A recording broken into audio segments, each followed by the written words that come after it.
Good morning, everybody. We're starting early this morning because I'll be going soon to Medal Day for the FDNY. We are going to celebrate heroes, extraordinary firefighters, paramedics, EMTs who did amazing things to save lives and help New Yorkers in the year 2020, the toughest year we've all been through. So it's going to be a day of celebration and appreciation for people who do so much for us. But in the meantime, we got a lot to cover, and I'll tell you something. There is no stopping the FDNY, and there's no stopping New York. We have seen it time and time again in our history, but especially in the last year. New Yorkers fight back, we get back up, we keep moving forward.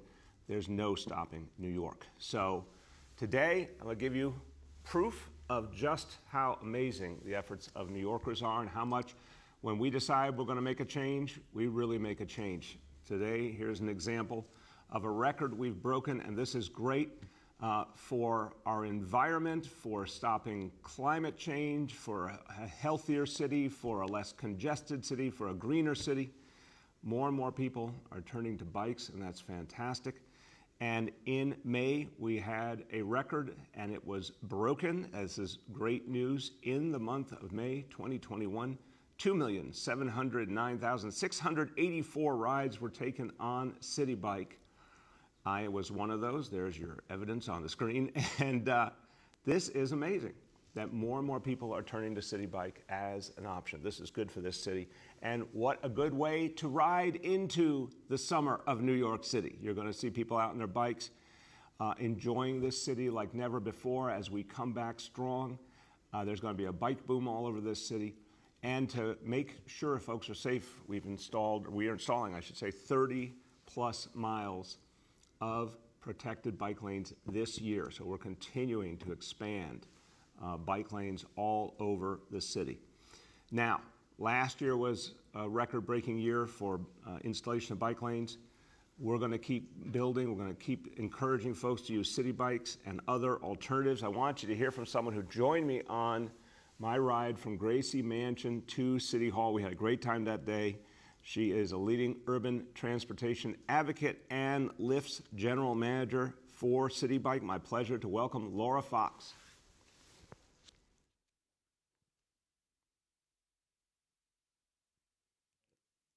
Let's see if she's out there.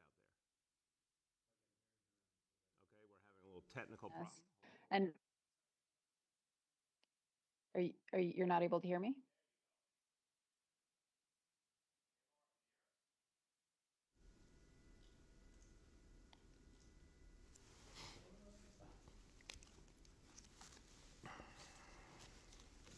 Okay, so it sounds like everyone can hear me, so that's good. Laura, you sound good. You sound good.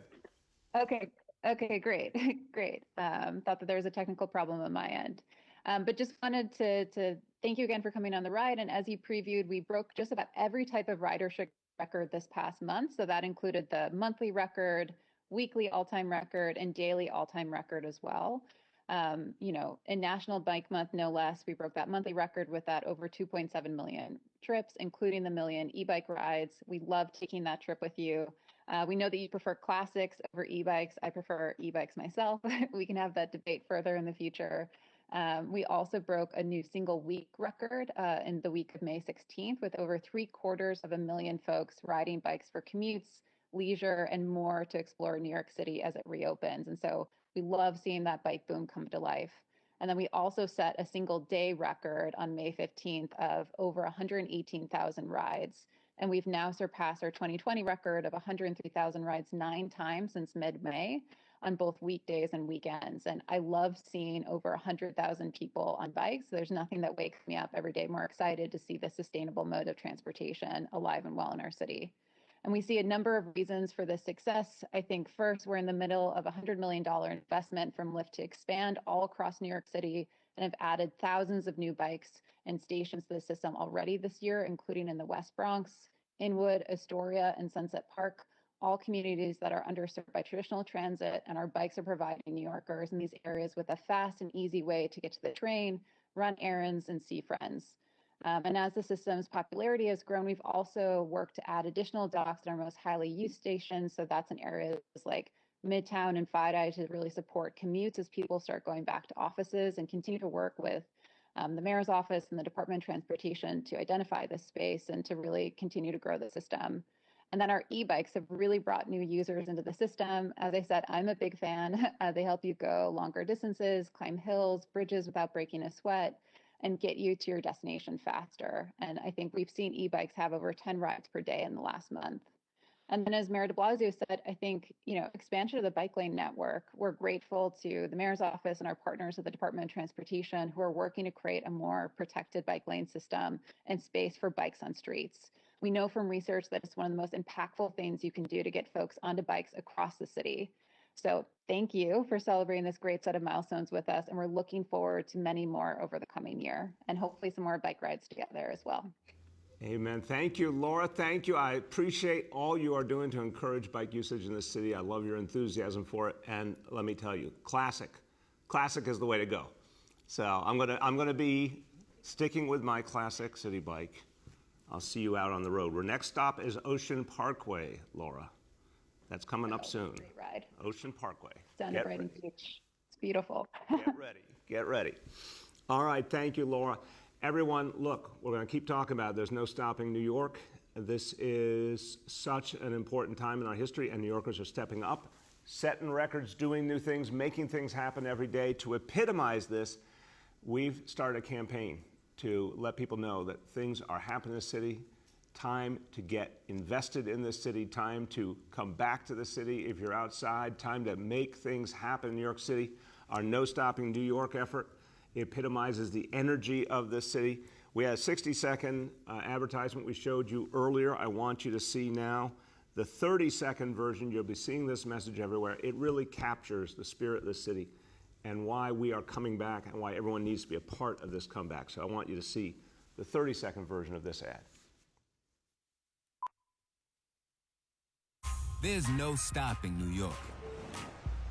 Not today, not tomorrow, not ever. Here, we think bigger. We live louder. We create greater.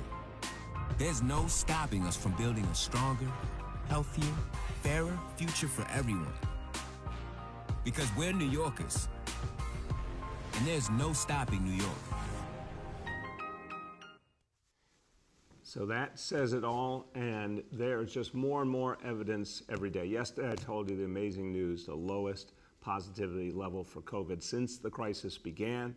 We also, every single day, keep seeing more and more vaccinations. The single most important thing in our recovery is getting people vaccinated. So as of today, 8,340,355 vaccinations. Now, all of these efforts, grassroots efforts, incentives, working with community-based organizations, it's all working. We have great incentives this week. As I said, we're giving away staycations here at great hotels in New York City. So you're going to have an opportunity, if you're getting newly vaccinated, or you're making your first dose appointment, to win those prizes. You're going to see the vaccine buses and vans all around the city, making it real convenient. Remember, vaccination equals freedom. This is how we move forward. Now, we're going to create sites anywhere and everywhere that's going to draw people and get them involved. So a new site's going to be opening at the New York Aquarium to encourage kids to come over, parents to bring their kids. We'll have the Pfizer vaccine there for kids 12 years old and up. You can walk in and get the vaccine at the New York Aquarium, or you can schedule an appointment. And when you get your vaccination at the New York Aquarium, you get a ticket for a future visit. Just like at the Bronx Zoo, just like at the American Museum of Natural History. Parents are really responding to this. It is a joy to bring your kids someplace they love, get them vaccinated, know they're healthy, know they'll get to enjoy that wonderful location again.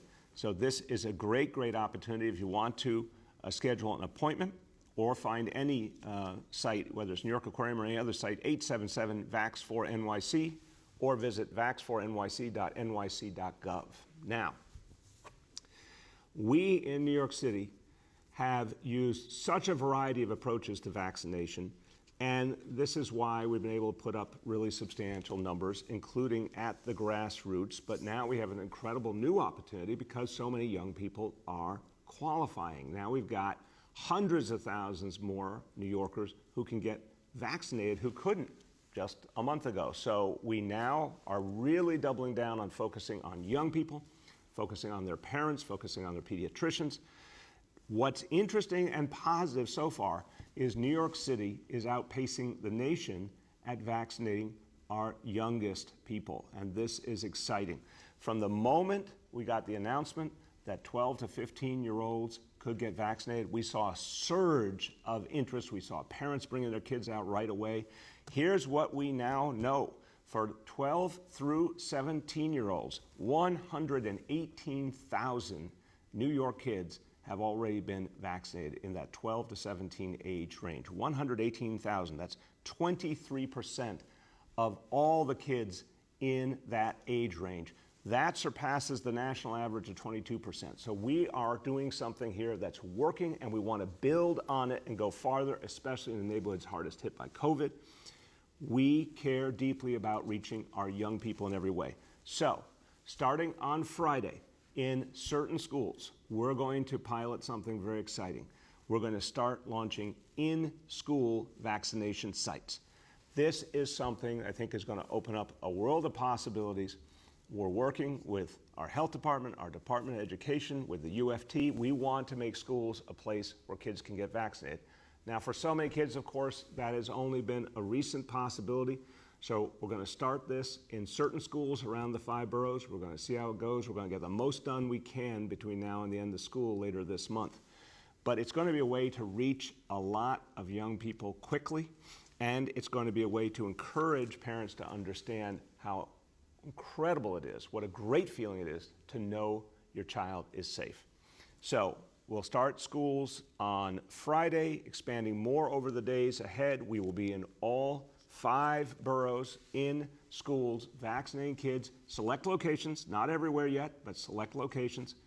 And we really think this is going to help reach more and more young people and continue to keep New York City ahead of the national average for youth vaccination. I want you to hear about how important this is from someone who has been a leading voice throughout this crisis.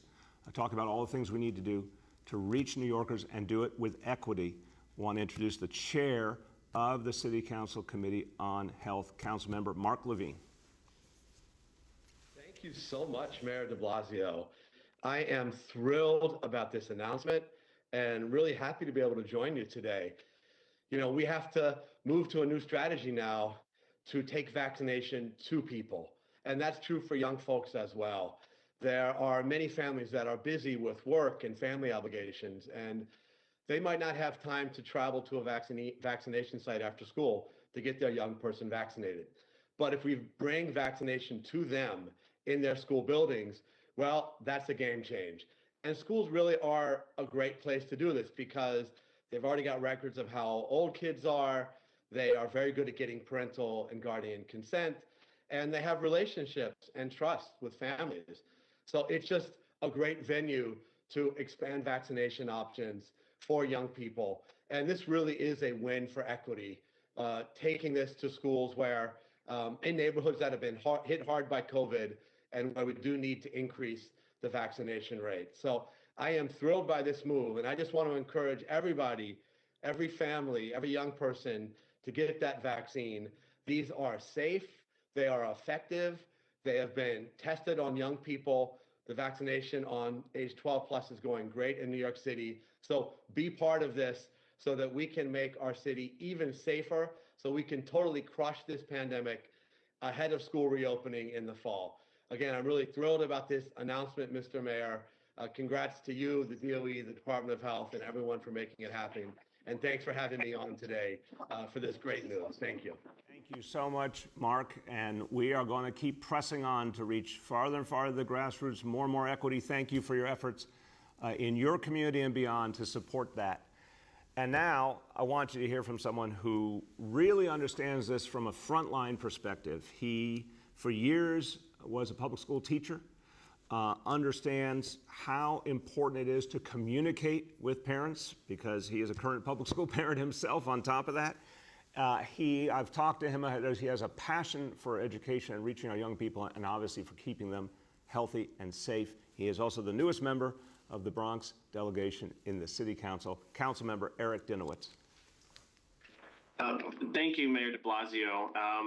This is really, really exciting. A year ago today, I was sitting on a video call just like this with my virtual classroom, and we were all feeling what everyone in the city was feeling. We were scared, and the mental health toll this took on my students was incalculable. Not to even mention the physical toll. And I had students, one of whom was living with his grandparents because his mother was a frontline worker and she was scared of bringing home the virus. I had a student living in a shelter whose mother didn't want him to leave because she was scared he would get COVID. For months, my students were dealing with this depression, but here we are today with a vaccine and the city's bustling and schools are opening up, and we see students playing outside, even going on play dates inside people's homes, getting back into the classroom and bringing the vaccine to where it's needed is such a vital component of beating this virus, and importantly, to where there's trust. Families and children trust their teachers, they trust the administration, they trust their school staff.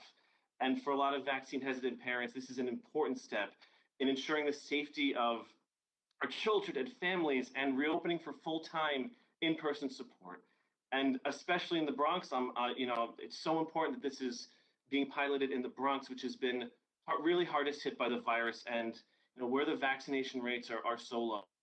I would add that bringing the vaccine to our schools is just another reminder that schools are more than just places where kids sit in rows of desks, take out their number 2 pencils, and fill in some bubbles on the test. They really are part of our community and part of what brings us together as a community. And this vaccination effort into our schools is such an important part of that.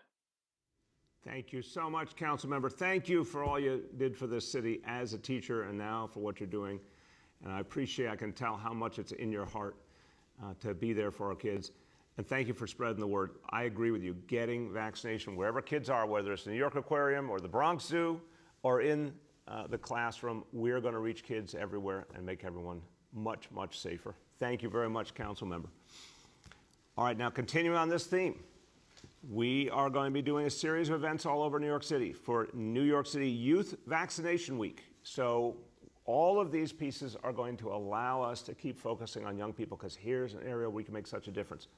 We're going to have youth vaccination block parties in all 5 boroughs. We're going to be working with local organizations, lots of fun activities, lots of direct outreach. Department of Youth and Community Development is doing a great approach called the Barbershop Talk Series, going out into communities, going into barbershops, having conversations, beauty salons, talking directly to New Yorkers, talking to kids, talking to their parents.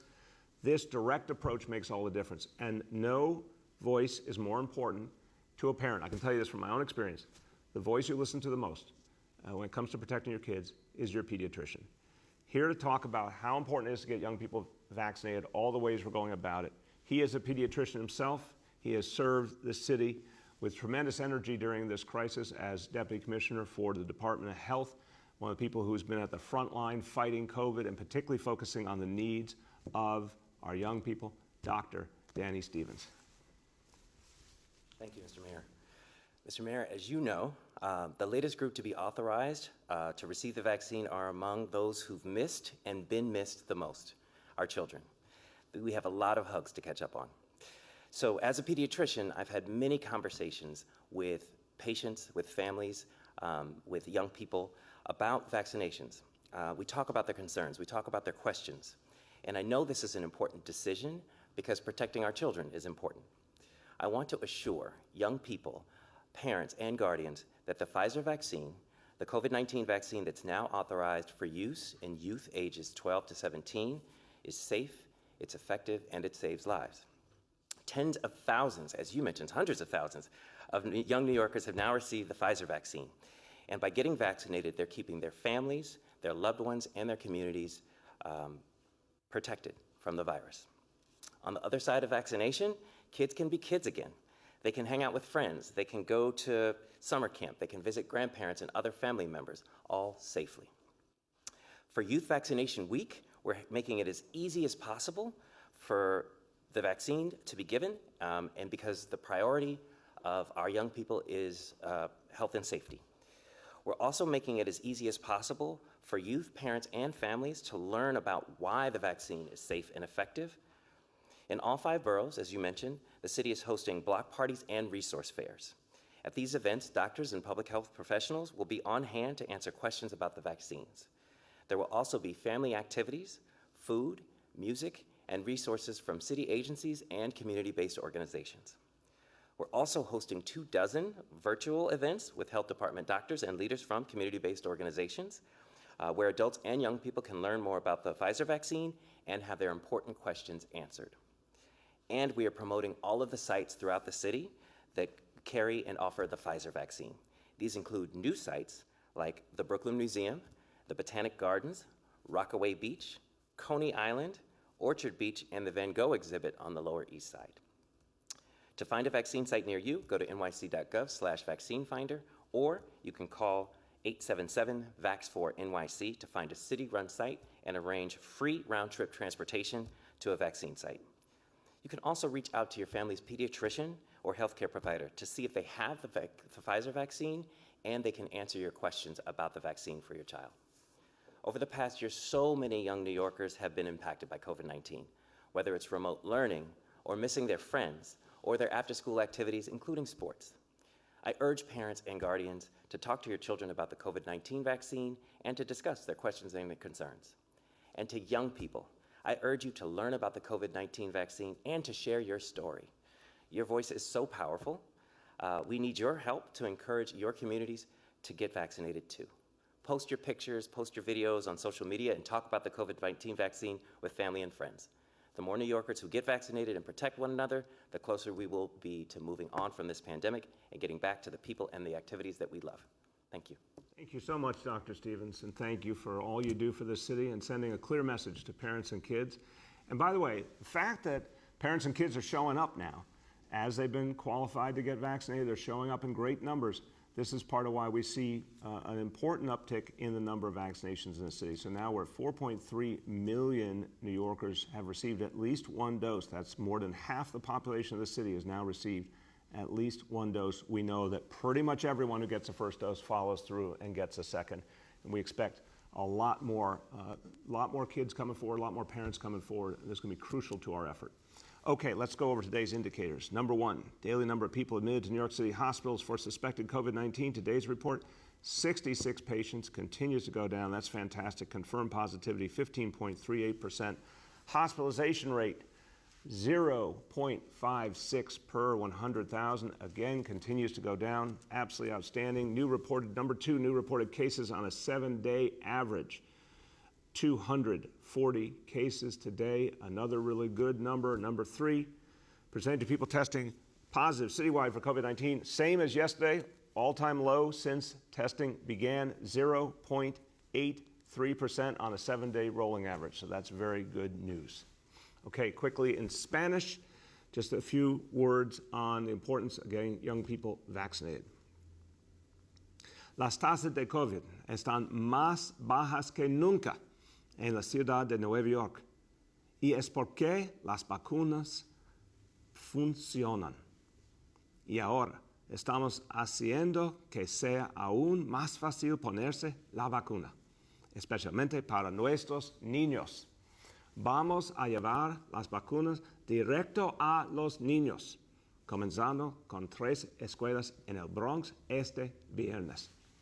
With that, let's turn to our colleagues in the media. Please let me know the name and outlet of each journalist. We'll now begin our Q&A. As a reminder, we're joined today by Dr. Danny Stevens, the Deputy Commissioner for Family and Child Health at DOHMH, by Dr. Dave Choksi, by Dr. Mitchell Katz, and by the Director of the Mayor's Office of Operations, Jeff Tom Tidekasem. First question today goes to Stacy from Fox 5. Hi, good morning. Good morning, Mr. Mayor. Hey, Stacy, how you doing?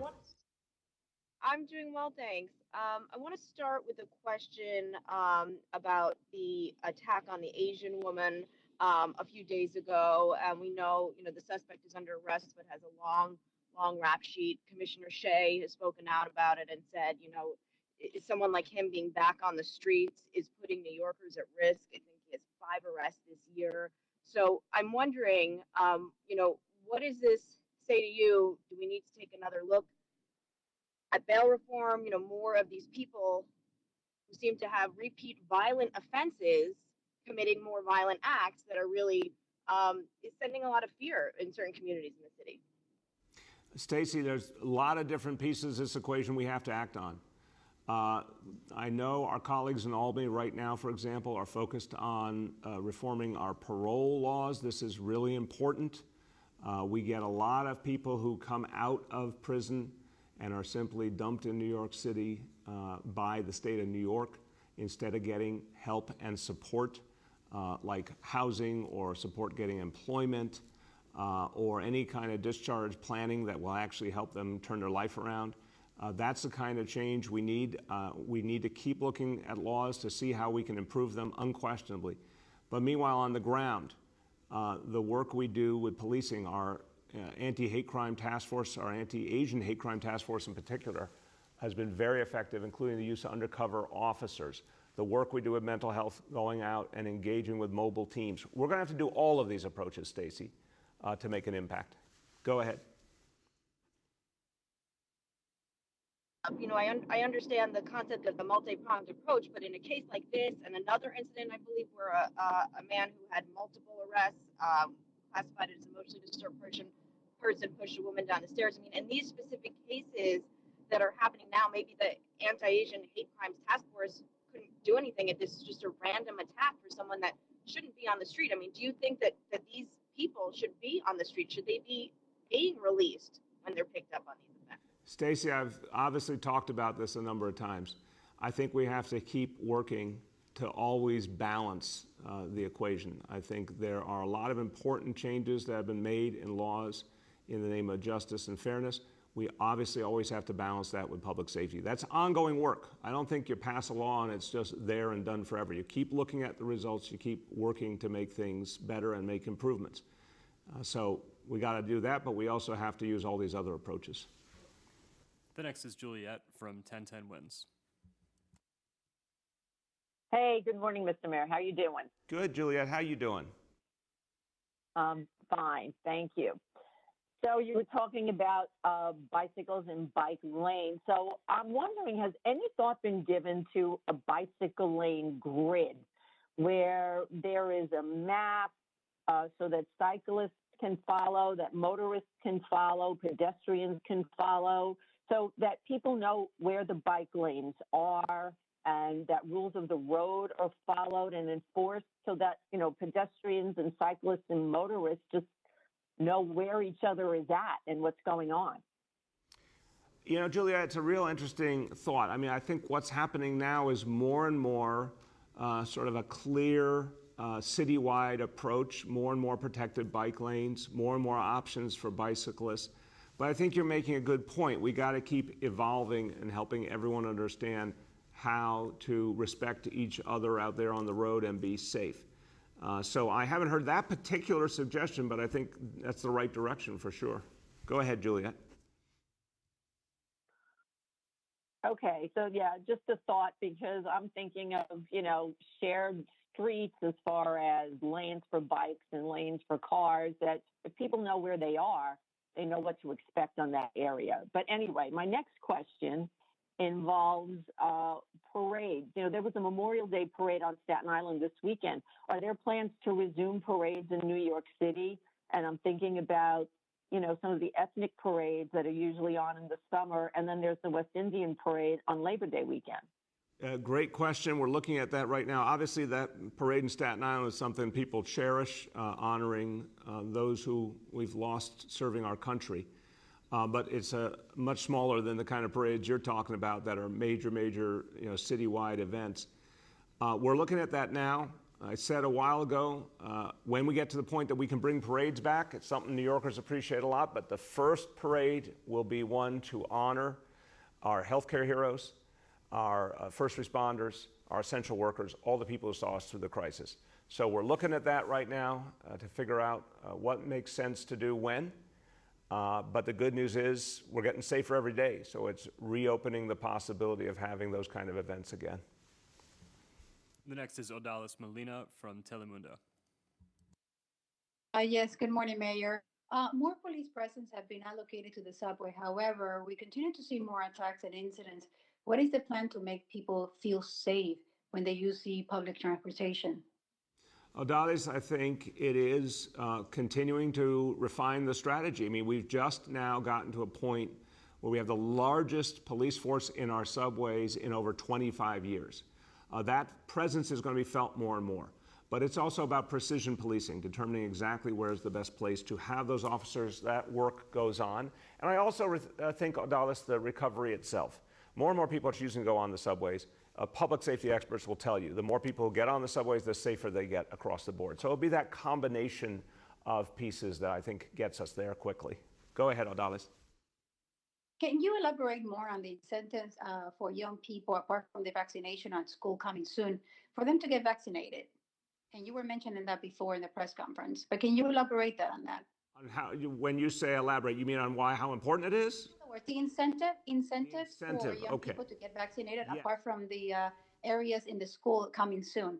Look, we have the incentives around places that parents and kids love, like the New York Aquarium, like the Bronx Zoo, like the American Museum of Natural History. So it's an opportunity for kids to go someplace positive, exciting, get vaccinated, get tickets to go to those amazing places.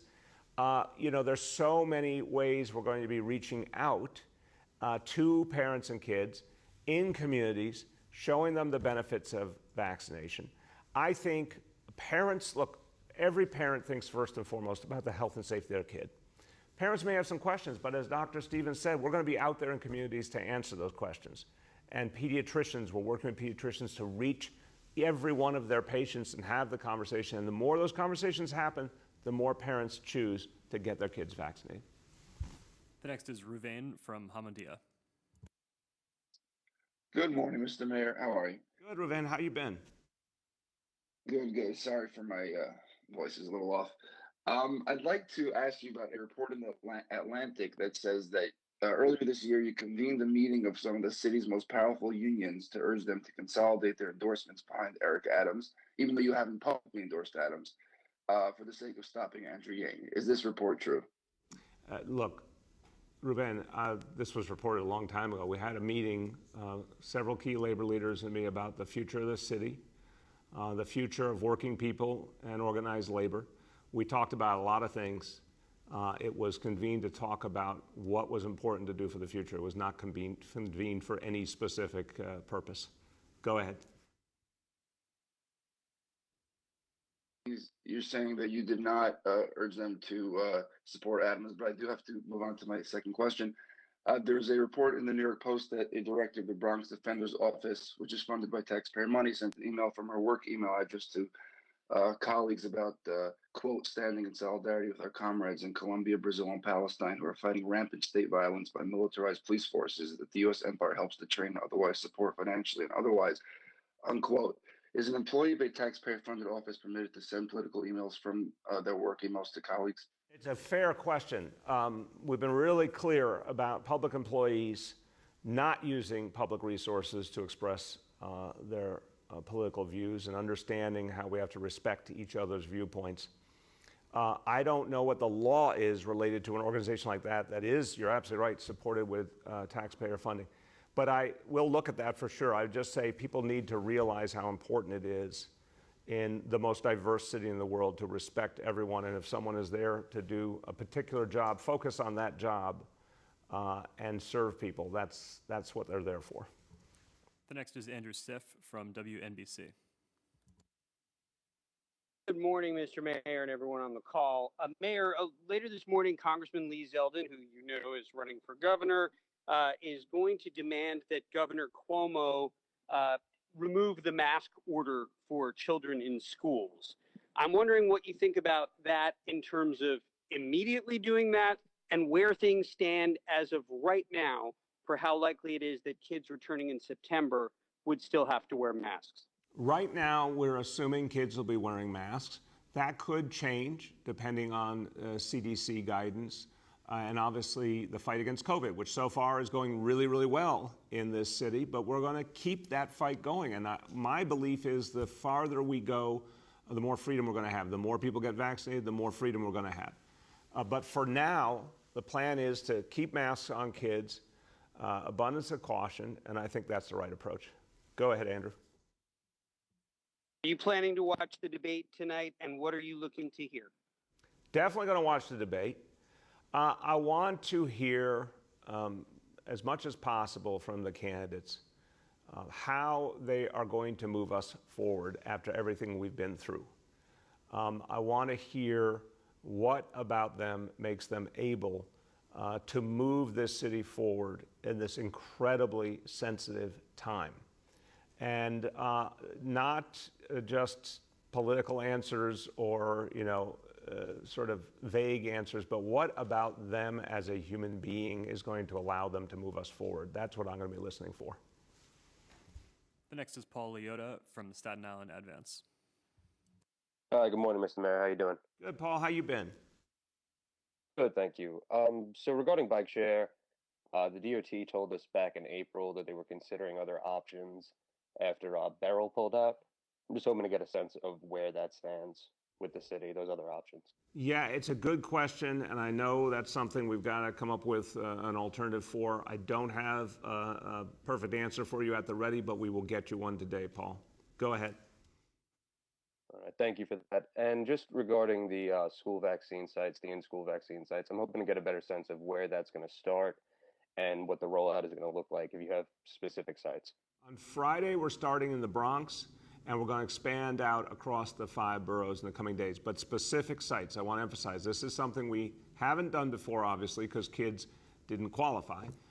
We're going to focus particularly on middle schools, where I think you're going to see a lot of parents wanting to see their kids vaccinated. And we're going to move to a number of schools.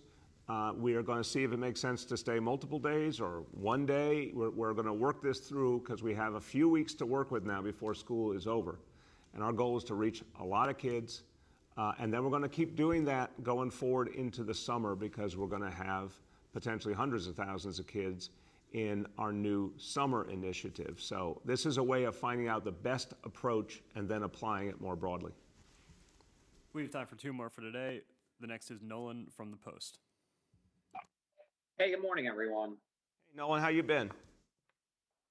I'm all right, Mr. Mayor. How are you? Good, good.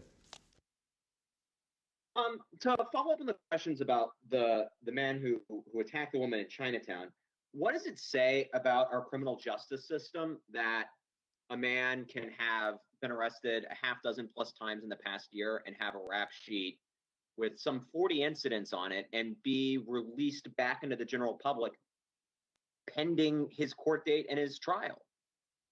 It says we have more work to do. Nolan, look, first of all, the most central problem has been not having our court system operating, because when the court system is operating, we see constant movement, we see decisions being made, we see consequences, it makes an impact. We haven't had that for over a year. We're starting to get that back now. But I think we have to keep looking constantly at the right approaches. We've got to keep people safe. We've got to do it fairly. We proved for years in this city you can do both at once. But I think there's more work to be done, and we need to keep reconsidering the best way to do it. Go ahead, Nolan. On the larger issue of crime in the city, we've just gotten the recent shooting numbers for the month of May. There were some 150 shootings over the last month. This is levels last seen previously in 2007, and then the last time we touched the number was in 1997, when your former police commissioner was on his first tour of duty. You keep saying there's a plan to do something about this and that the numbers will, and that the success of this plan will be borne out in those results. It's now June. We're at shooting levels that we haven't really seen in the last 20 years in the city. What do you say to people who are impatient for results?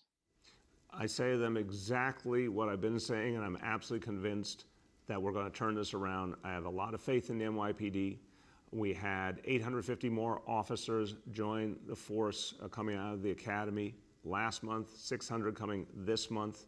We have put the most police in the subways in 25 years. We have the court system finally, this is the second week only, it has been fully operational since over a year ago. It will take time to ramp up, but it's going to make an impact. The recovery itself is helping us to make people safer. The investments we're putting in communities, cure violence, crisis management system, all of these things are going to add up. But you don't turn around the results of a global pandemic and a whole dislocation of our society. You don't turn it around overnight, but we are going to turn it around. Last question for today goes to Gersh from Streets Blog. Hello, Mr. Mayor, and everyone on the call. I look forward to that ride on Ocean Parkway with you at some point. You gotta be there, Gersh. I'll be there. Listen, I know you were asked yesterday about Washington Square Park, but this is clearly an ongoing story about a major change in public space and how public space is policed in this city, especially in a park where you yourself called one of the most important ones in town. So policing of public space is the central issue of why people are, in a lot of ways, protesting police misconduct and brutality. So having the NYPD close at 10 p.m. in the summer, a critical public space, is a decision that needs more explanation. So first, can you tell me how you and the NYPD made this decision? And I need you to go beyond restating what you said yesterday, that it's a noise issue for a residential community, because as you well know, Washington Square Park has been a boisterous gathering place for far longer than even those current residents have been living there. I didn't say it was just a noise issue. I think there's several different things happening that need to be addressed. And coming up with a proactive way of addressing it, making sure everyone is safe, not having a situation where we've got a bigger reality we have to address, but instead dealing with it up front makes sense at this moment. This is something we're doing now, Gersh. It's not necessarily something we're doing for the long term, obviously. But there's been a series of activities in the park that just aren't what should be happening in the park, and it's important to do something proactive about it. Go ahead. Yeah, I appreciate that. You know, it's funny you mentioned the activities in the park, and we were curious about that too. So we had our reporter, Chris Robbins, ask the NYPD for whether there had been arrests. Perhaps there's been a spike in arrests in the park, which would explain at least why the NYPD believes the park needs to be closed at 10 p.m. on Friday, summer weekday nights. But the NYPD did not provide any arrest numbers to us, so we're wondering if you could get that to us by the end of the day as well. Sure, well, we'll get you whatever the specific facts are. But the bottom line is to come up with strategies that respect a whole community, keep everyone safe, proactive, not reactive.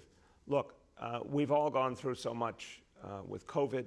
We're coming out of it now because people have gone out and gotten vaccinated. New Yorkers have helped each other out. We want to move forward a positive, peaceful summer. We want to move forward an extraordinary recovery in this city. And we got to do that with smart approaches that really listen to communities, and that's what we're trying to do there and all over the city. So everyone, look, today, some really impressive good news. Continuing to build our vaccination effort, continuing to drive down COVID. I will conclude with a simple message. If you haven't done it yet, particularly if you haven't made sure your kids are vaccinated yet, go out there, make that appointment, get vaccinated, help us move forward. Thank you, everybody.